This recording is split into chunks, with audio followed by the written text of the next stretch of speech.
welcome you. Let's be honest, sometimes stepping into a conversation can feel a bit like, well, walking onto a stage when you'd much rather be backstage. Yeah. Especially if you're someone who kind of recharges in quiet, Yeah. Not always out there interacting. Exactly. It doesn't always feel natural, this whole connecting with others thing. That's so true. And, the common thought is often that those people, the ones who seem to connect so easily, who always know what to say, that they're just like naturally gifted, born that way. Right. But what if that ease isn't some kind of inherent magic? What if it's more like a set of learnable techniques, tricks almost? Precisely. And that's exactly what we're exploring in this deep dive. We're digging into Janine Driver's book, How to Talk to Anyone, 92 Little Tricks. It's our source material today. Yeah, because think about those people who just seem to draw others in. Driver suggests they might just be using skills, maybe without even realizing it, that actually anyone can pick up.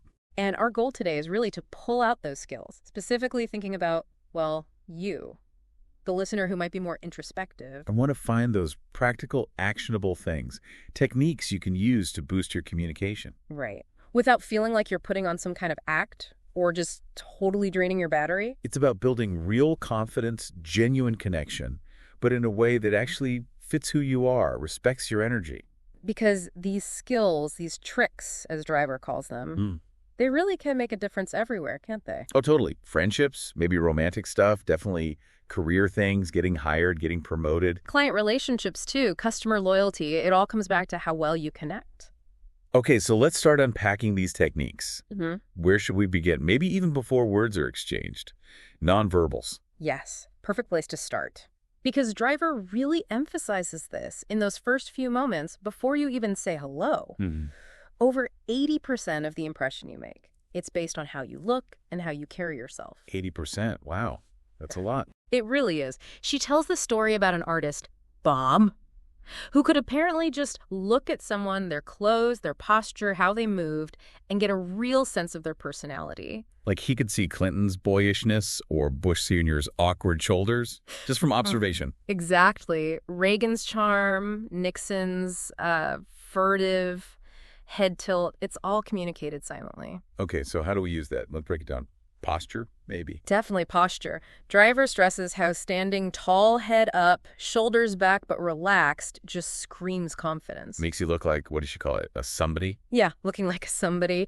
And interestingly, it can actually make you feel more confident inside, too. So how do we get that good posture? Sometimes it feels unnatural. She has this really memorable image, technique, #4, hang by your teeth. Hang by your teeth. Okay, explain. Imagine you're walking through a doorway, and there's this, imaginary circus bit hanging there, a leather thing. You tilt your head back just slightly, visualize biting down on it, and imagine it lifting you up, stretching your spine straight. Oh, I can picture that. It kind of forces alignment, doesn't it? And pulls your face up a bit, too. Exactly. Engages the right muscles, gives it that lift. It's a great mental cue. Okay, posture. Got it. What's next in the nonverbal toolkit? The smile. Yes, the smile. But maybe not the one we usually think of. Forget that instant, huge, maybe slightly forced-looking grin. Right. Driver says people are pretty good at spotting fake smiles these days. Totally. So instead, she introduces technique, #3, the flooding smile. Flooding. Like, it takes over. Kind of. It's slower. It doesn't just snap onto your face. It starts maybe in your eyes, and then it sort of spreads. Takes a second or two to fully arrive. So it feels more genuine because it's not instantaneous. Like it's blooming just for that person. Exactly that. That little delay makes it feel more sincere, more authentic. A rushed smile can feel like you're just performing. But the slow one feels like a real positive feeling directed right at them. Makes them feel noticed. Precisely. Driver suggests people actually see those with slower smiles as more credible, more trustworthy. And research backs that up, right? Smiling makes people want to approach you more. Yeah, increases approach behavior. People are just more drawn to a genuine smile. Okay, posture, smile. What about eyes? They're pretty powerful. Oh, yeah. Driver calls them personal grenades that have the power to detonate people's emotions. Whoa. Okay, grenades. Intense. So eye contact, but how? Well, it's more than just make eye contact. She offers technique, #2, sticky eyes. Sticky eyes. Like, they don't let go.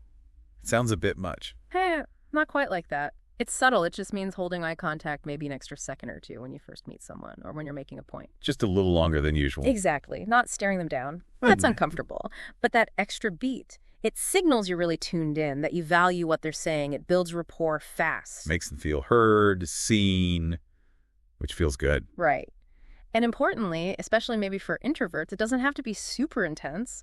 Driver even talks about a study, counting blinks. Counting blinks. Yeah, where people who made less intense but still consistent eye contact were seen as more respectful and even more likable. So consistent, but maybe not laser beam focused. That sounds more manageable. Definitely. It's about genuine connection through the eyes, not intimidation. Okay, so nonverbals are huge, but eventually we do have to, speak. Ah, yes. Starting the conversation and keeping it going. This can be a hurdle. Especially the whole small talk thing. A lot of introverts aren't huge fans. Right. It can feel kind of pointless sometimes. But Driver has a helpful way to think about it. Oh, yeah. She says, don't think of small talk as exchanging deep facts. Think of it more like music. Yeah. Or a melody. Music. How so? It's about creating a mood, a comfortable feeling, putting people at ease before you get into anything heavier.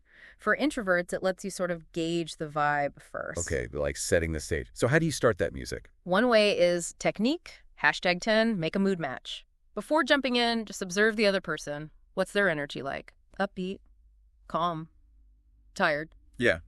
Briefly, subtly match it. Mirror their tone just for a moment. So if they seem low-key, you don't bounce in super hyper. Exactly. She gives an example of arriving at a Mensa party feeling a bit drained. If someone hit her with intense debate right away, it'd be jarring. But if they sort of matched her initial quietness, maybe said something low-key. Yeah, like, bit quieter than I expected, huh? Matching that pace creates an easier entry point. Meet them where they are. Okay, what about the actual first words? Does it matter what you say? Less than you might think initially. This is technique, #11. Prosaic with passion. Prosaic, like ordinary, with passion. Seems contradictory. It means almost anything you say as an opener is okay, as long as your manner is warm, empathetic, positive, delivered with some genuine, maybe quiet feeling. So it's more how you say the mundane thing. Exactly. It's the underlying vibe. But wait, you mentioned passion. As an introvert, finding passion for, like, the weather might be tough. Good point. Maybe the passion isn't about the topic itself, but more about showing genuine curiosity about the other person's take on it, even if it's simple. That's a great way to frame it. Curiosity can definitely fuel that feeling. Driver tells a story from Hayakawa. The linguist. Yeah, about how just simple, sincere remarks like hoping someone's family was okay during a conflict could build real connection, unexpectedly deep bonds. So it's the shared humanity underneath the simple words. Precisely. Now, if you want to make it easier for others to start talking to you... Oh, yes, please. Less pressure. Technique, #12. Always wear a what's it. A what's it? Like something weird. Yeah, maybe slightly unusual or interesting. Something you wear or carry that naturally makes people ask, oh, what's that? Like unique jewelry, a cool pin, an interesting book cover. Exactly. Like the guy Driver mentions with Greek worry beads, people just ask about them. It gives them an easy, low-risk way to start talking to you. I like that. It invites conversation without you having to initiate directly. Plays to observation skill. Definitely. Okay, what about breaking into a group? That can feel intimidating. Yeah, like trying to jump into a moving conversation circle. Awkward. Driver suggests technique, #14, eavesdrop in. Now, hold on. It's not creepy spying. Okay. It just means casually listening to the group's public chat for a word or two you can genuinely connect with. Then you politely use that to join. So if they're talking about, say, hiking, and you like hiking, you could gently step in with, excuse me, couldn't help overhearing you mention hiking. I love hiking too. Where do you usually go? Something relevant. Makes sense. It's related, not random. Yeah. Okay. What about those standard questions like, where are you from? Ah, yes. Technique, #16, never the naked city. Don't just say the name of the city. Right. Give them a little something extra. An interesting tidbit, a fun fact, an observation about your hometown. Instead of just Washington, D.C. You could say, which was actually designed by the same planner who did Parts of Paris, Pierre L'Enfant. Oh, cool. Suddenly there's more to talk about. Cities, travel, history. Exactly. Gives the conversation somewhere to go. Okay, and the other big one. What do you do? How do we answer that better? With technique, #25. The nutshell resume. Not my actual CV, right? Oh, no, it's a short, tailored answer. But crucially, it focuses on the benefit of what you do, how you help people, or what value you provide.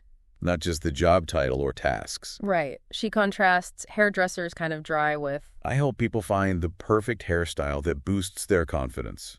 Something like that. Exactly. It's about the positive outcome for others. Much more engaging. Okay, one more for keeping things flowing. Yeah. What if your mind just goes blank mid-conversation? Hmm. Happens to the best of us. Oh, yeah. Driver offers a brilliantly simple tool for this. Technique, #20. Parroting. Parroting. Like, just repeating what they said. Pretty much. Just repeat the last 2 or 3 important words they said, maybe with a little upward questioning tone. So if they say, I just got back from a trip to the mountains, you say. The mountains. Or trip to the mountains. Huh. And that works. Amazingly well. It shows you're listening, you're interested, and it prompts them to elaborate naturally. Plus, it buys you a second to think. Clever. Okay, so that covers getting started and keeping it going. How do we add a bit more depth? Become more engaging? Good question. Driver has tips for that, too. One is technique, #21. Encore. Encore, like asking for more. Kind of. If you're in a group and someone told a really great story earlier that you enjoyed, later on you can bring it up again. Like, oh, you should tell them about the time you... So you highlight their good story, makes them feel good, shows you remembered. Exactly. But on the flip side, she warns against technique, #22.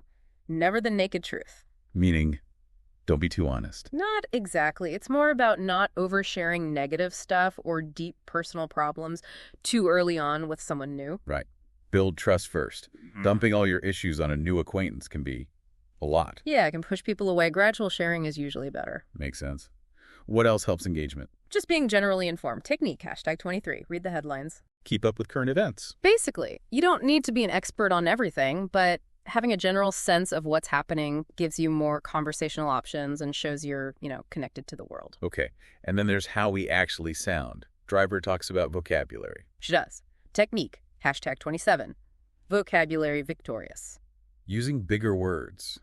Doesn't that risk sounding pretentious? It can if you overdo it or it feels unnatural. It's not about using obscure words just to show off. So what's the point then? It's more about consciously choosing slightly richer, more descriptive, more evocative words sometimes. Instead of always saying wonderful, maybe try splendid or remarkable or superb. So it adds color. But how do you do that without sounding fake, if it's not your usual style? That's the key question. Driver would locally advise starting small. Maybe just notice your common, slightly bland words. Then think of 1 or 2 richer alternatives. Try them out mentally first. Yeah, or in writing. Then gently, gradually slip them into conversation where they feel right. It's about enhancing expression, not putting on an act. Okay, gradual integration. Got it. Anything else for engaging conversations, especially in groups? One more subtle one. Technique, #31. Different strokes for different folks' smiles. Different smiles. How? When you're looking around a group, don't just give everyone the exact same generic smile. Offer slightly varied, personalized smiles to different individuals. So each person feels like they got a little moment of specific connection. Exactly. It's a nonverbal way to make everyone feel individually seen and acknowledged. Very powerful. Wow, okay. That's a lot of techniques. Really practical stuff. Yeah. But how do introverts actually start using these without feeling totally overwhelmed or like they're performing? Yeah, that's the crucial part, isn't it? The advice is definitely start small. Don't try all 92 tricks at once. Please don't. Pick just 1 or maybe 2, something that resonates with you. Like maybe just focus on posture this week. Or try the flooding smile a few times. Exactly. Practice the nonverbals in low-stakes situations, even just checking your posture in a mirror. Or have a what's it ready. Like wear that interesting pin. Perfect. Or maybe just consciously try parroting in your next couple of conversations. See how it feels. And the key thing is, this isn't about becoming an extrovert. Absolutely not. It's about enhancing your natural strengths, thoughtfulness, listening skills with some effective communication tools. Making connection easier, not changing who you are. Okay, but let's be real. Trying new things, especially social things, can feel awkward at first. What if these techniques just feel weird or forced initially? That's totally normal. Like learning any new skill, whether it's driving or playing guitar, it feels clunky at first. So just push through the awkwardness. Kind of. Persist a bit, but also adapt. If the technique feels really wrong for you, maybe tweak it. Find your own way to apply the principle behind it. Make it your own over time. And what about that fear of being inauthentic? That's a big one for introverts who value real connection. Using tricks can sound manipulative. That's a really important concern, and Driver addresses it. The goal isn't manipulation, it's clarity, it's positive connection. So it's about communicating more effectively, not tricking people. Exactly. When these techniques are practiced and become more natural, they actually help genuine connection. They remove barriers. They make you more approachable, a better listener. They create a space where real connection can happen more easily. So the big takeaway here is Communication skills. They are absolutely learnable. Even if interacting doesn't always feel easy or natural, especially for introverts, you can learn these tools. You can improve your interactions. definitely. So here's the challenge, the actionable step for everyone listening. Okay. Pick one thing, just one technique from this deep dive. Maybe it's sticky eyes, maybe it's having a nutshell resume ready, maybe it's just posture. And Consciously try it out this week in a few interactions. Just notice what happens. No pressure, just observation. I like that. And if people want more, there are like 90 other tricks in the book, right? Exactly. Janine Driver's book, How to Talk to Anyone, has plenty more if this sparked your interest. Lots to explore. Ultimately, it's about feeling more confident out there, right? Building those connections you want. Yeah, but on your own terms. In a way that works with your introversion, not against it. Developing these skills is empowering. It lets you connect better without feeling like you have to be someone else. And that's really powerful, understanding you have tools you can use. Well, thank you for taking this deep dive with us today into communication skills. It's pretty clear, isn't it? This stuff isn't magic. It's learnable. Totally learnable, accessible to everyone, absolutely, including introverts. So here's a final thought to chew on. Mm. The next time you talk to someone, could be anyone, Mm-hmm. what's just one small thing, one little trick from today that you might try, just to see if it enhances that connection, even slightly? Worth reflecting on, definitely. Those small shifts can add up. We'd genuinely love to hear how you get on, or if you have more questions after listening, feel free to reach out. Yeah, definitely. And thanks again, truly, for your time and attention today.